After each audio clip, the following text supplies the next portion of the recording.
This is one of 3 videos that I am making for week 7 of HumCore 2301. In this video, I'm going to talk about Japanese television, and I think it's important to talk about TV in relation to anime because of the inextricable relationship between the medium of TV and the genre of anime. Susan Napier talks about this connection, and I quote, "Animation on Japanese TV is a continuous presence, beginning with children's shows in the morning and early afternoon, continuing through family viewing hours in the evening, and taking on a significant presence in the late night market after 11 p.m., where edgy animated shows aimed at late teens and 20-somethings are major offerings," end quote. And here I'll provide 2 data points to support Napier's observation. The first is that the single most watched episode of an entertainment program in the history of Japanese TV is an episode of the cartoon series Chibi Maruko-chan, which aired in October of 1990. And the second data point is that the longest running series on Japanese TV is the animated series Sazae-san, which began airing in 1969 and remains one of the most popular programs on television today in Japan. So, given the omnipresence and importance of anime on TV, it's important to keep in mind the relationship between the medium and the genre. And so we need to consider how the narrative and formal elements of anime are shaped in relation to the social meanings and commercial imperatives of broadcast television. We always have to keep that in mind. And so I want to next move on to just briefly sketching out the structure of the broadcast industry in Japan today.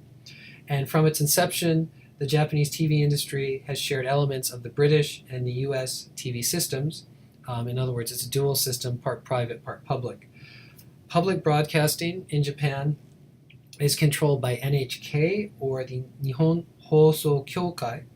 In pre-war context, NHK was a government bureau that administered radio, because all radio in pre-war Japan was controlled by the government. And here we have a survey and a photograph that convey the importance of radio in moments of national crisis, and that national crisis or national emergency being wartime Japan.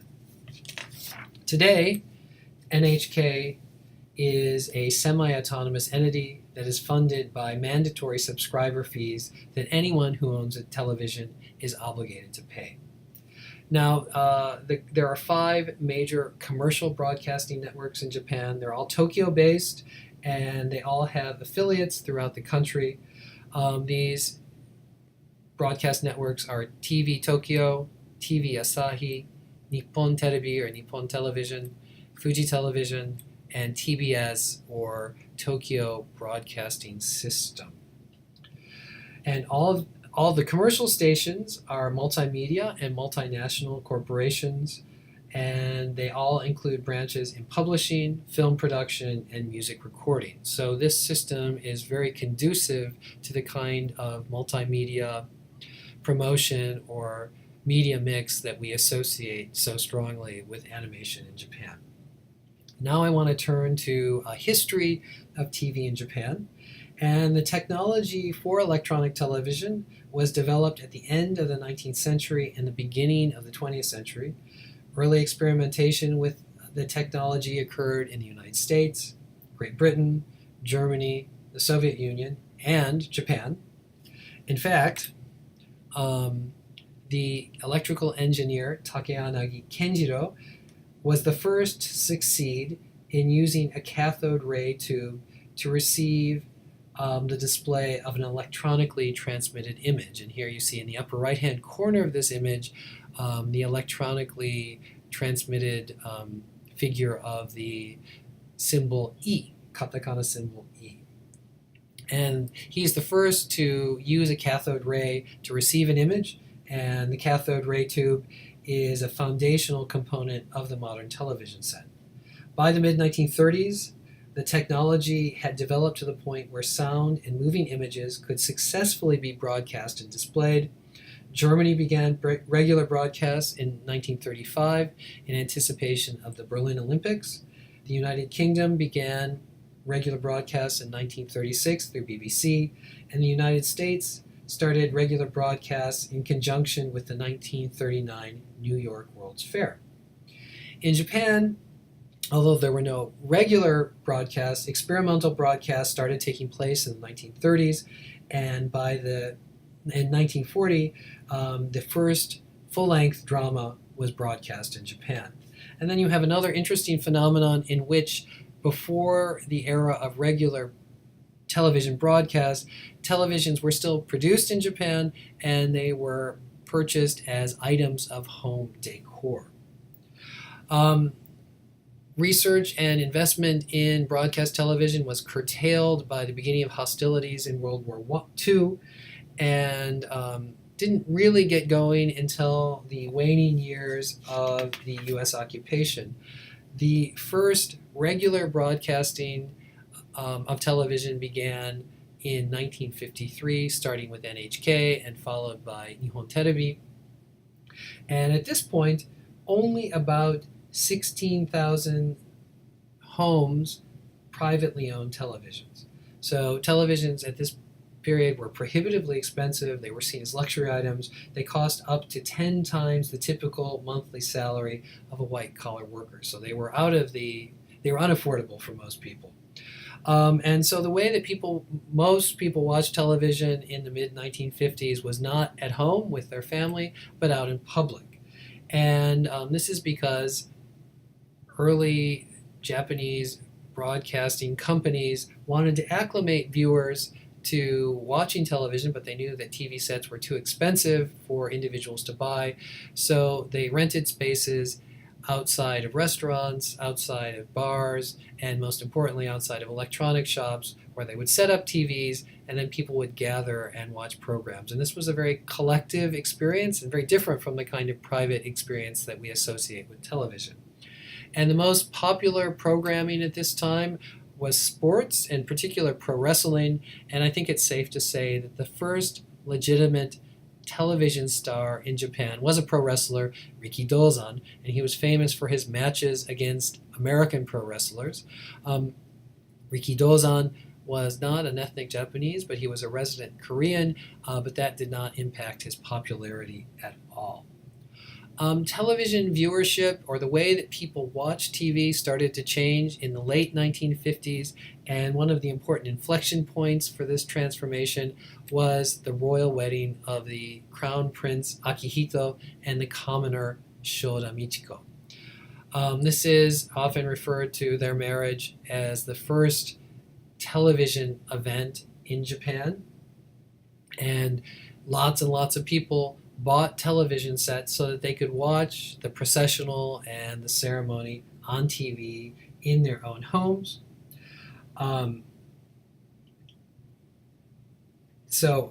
Television ownership increased dramatically. Before the wedding, only about 10% of homes owned a television, and after the wedding, 30% of homes owned a television set. And it's at this point that TV catches up with newspapers as the leading medium for advertising. And this is the beginning of a symbiotic relationship between product endorsement and programming. In 1960, the first color broadcast occurs in Japan. And in the early 1960s, color televisions become one of the most coveted commodities among consumers in Japan. But color TVs are comparatively not as expensive as the old black and white TVs in the early 1950s, so more people were able to buy them. The next major catalyst that increased television ownership and increased television viewing were the Tokyo Olympics of 1964. Again, people bought TVs in record numbers so that they were able to watch the events at home on their own television set, and the most popular event was the final in women's volleyball between Japan and the Soviet Union, and this is still the most highly rated sporting event on Japanese television, even today. By 1975, 95% of households owned a television, and by this point, Japan was starting to export 2 million television sets a year. So they are not only producing television sets for domestic consumers, but they're starting to export Japanese-made television sets to the United States and to Europe and throughout East Asia. By the mid-1970s, advertising revenues for television doubled the combined total revenues for all other media. So at this point, TV has eclipsed newspapers, magazines, radio as the central medium for advertising. And at this point, advertisements became the foundation of all multimedia advertising campaigns. By 1980, close to 100% of households in Japan owned a TV, and starting at this point, many households owned multiple television sets. So TV, by the 1980s, is an absolutely ubiquitous part of lived experience in Japan. I want to finish by talking about the totalizing and individualizing features of television. Earlier in the quarter, I quoted Michel Foucault, who suggested that the modern is experienced as both totalizing and individualizing. Foucault suggests that in the modern context, not only do we see the rise of totalizing systems like the centralized state, educational systems, and mass media, which exert control over the behavior of people, but we also see the operation and extension of totalizing tendencies being allocated to the individual, exercised through the practices of self-discipline and self-monitoring. One could argue that given its wide reach and penetration into the private space of the home, this tendency is epitomized by the medium of television. And here I use the image of Tokyo Tower in the middle of Tokyo, which broadcast a television signal to millions upon millions of homes, and that people watched that television broadcast, and it shaped the way they experienced their own private reality. Sociologist Yoshimi Shunya highlights, for example, how television broadcasting transformed the way that Japanese experienced the passage of time in the private space of the home. The introduction of regular broadcast schedule, he argues, regulated and standardized the passage of time to a far greater degree than earlier media, such as newspapers, since programs were broadcast at precisely the same time in every household. He says, and I quote, "The flow of television is never just an external factor that conditions our experiences of time and our lifestyle habits. Rather, it is the medium of organization that makes these experiences and habits possible." End quote. And here I want to quickly show one of the earliest Japanese television commercials from Seiko watches that emphasizes the close connection between time and modern media. 時計をラジオやテレビの上に置かないようにいたしましょう。それはラジオやテレビは時期を帯びているからです。時計は時期を帯びると時間が不正確になります。成功者の時計が正午をお知らせいたします。Although that advertisement seems to suggest a close connection between precise measurement of time and network broadcasting, we shouldn't overstate that connection. Already by the early 1970s, technological innovations were being introduced that allowed consumers to assert much more control over their television viewing habits. For example, the VHS recorder would allow a consumer to record a program, watch it at a time of his or her choosing, rewatch it, watch portions of it, fast forward over advertisements. So exert a lot of control and private agency over the television experience.